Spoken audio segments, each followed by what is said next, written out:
بسم اللہ الرحمن الرحیم۔ معزز خواتین و حضرات، پاکستان کے سیاسی منظرنامے پر ایک ایسا بھونچال اور ایک ایسا زلزلہ برپا ہے جس سے پاکستانی قوم خوف زدہ ہے۔ تمام سیاسی حلقوں میں اور عوامی حلقوں میں اس وقت جتنی سیاسی جماعتیں ہیں ان سے دوری بیزاری عوام اختیار کرتی ہوئی دکھائی دے رہی ہے، بلکہ تمام سیاسی جماعتوں اور سیاسی سرگرمیوں سے لاتعلقی کا رجحان جو ہے وہ عوام میں بڑھ رہا ہے۔ پاکستان کے اندر جو افواج پاکستان کا دور ہے، مثلا جنرل ضیاء الحق اور جنرل پرویز مشرف، یہ دو وہ ادوار ہیں جو موجودہ نسل کے حافظے میں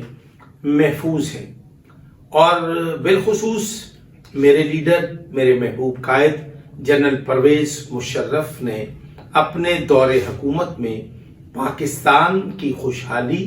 پاکستان کے استحکام اور پاکستان کی معیشت کو مضبوط کرنے کے لیے جو انہوں نے کلیدی کردار ادا کیا، وہ تاریخ کی پیشانی پر سنہرے جھومر کی طرح ہمیشہ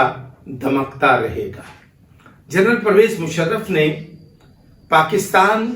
کے عوام کو اور پاکستان کے عوام کے نمائندوں کو اپنے ساتھ ملایا، ان کو اعتماد میں لیا اور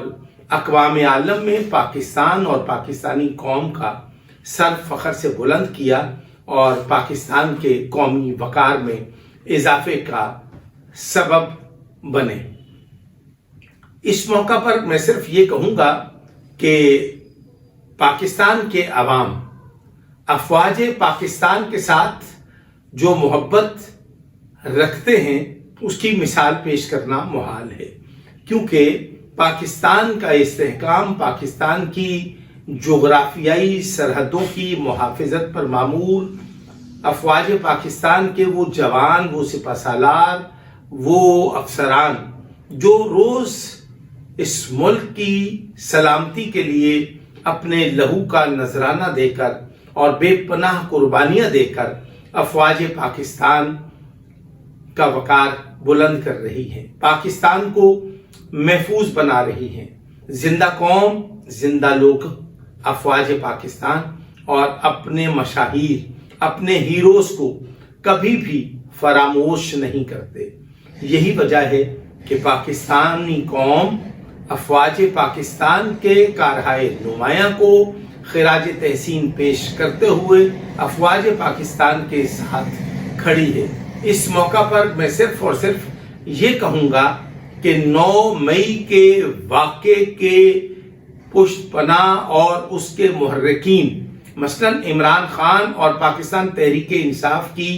وہ قیادت جو آج پابند سلاسل ہے، جنہوں نے پاکستان کی سلامتی کے ساتھ کھلواڑ کرنے کی کوشش کی، جس نے پاکستان کے عوام اور افواج پاکستان کے درمیان فاصلہ بڑھانے کی مذموم کوشش کی، لیکن الحمدللہ پاکستان کی فوج اور پاکستانی قوم ایک پیج پر کھڑے ہیں۔ لیکن عمران خان اور عمران خان کے اعلی کار، اس کے کارکنان، اس کے ساتھی آج بھی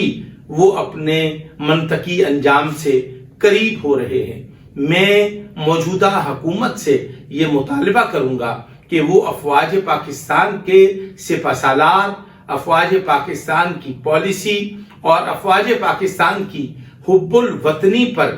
مشکوک نگاہ کرنے کی بجائے وہ ان پر اعتماد کا اظہار کرتے ہوئے افواج پاکستان اور پاکستانی قوم کے مابین فاصلے کم کرنے کے لیے اپنا کردار ادا کریں، اور حکومت پاکستان کو یہ چاہیے کہ وہ افواج پاکستان کے ساتھ کھڑی ہو۔ السلام علیکم ورحمۃ اللہ وبرکاتہ۔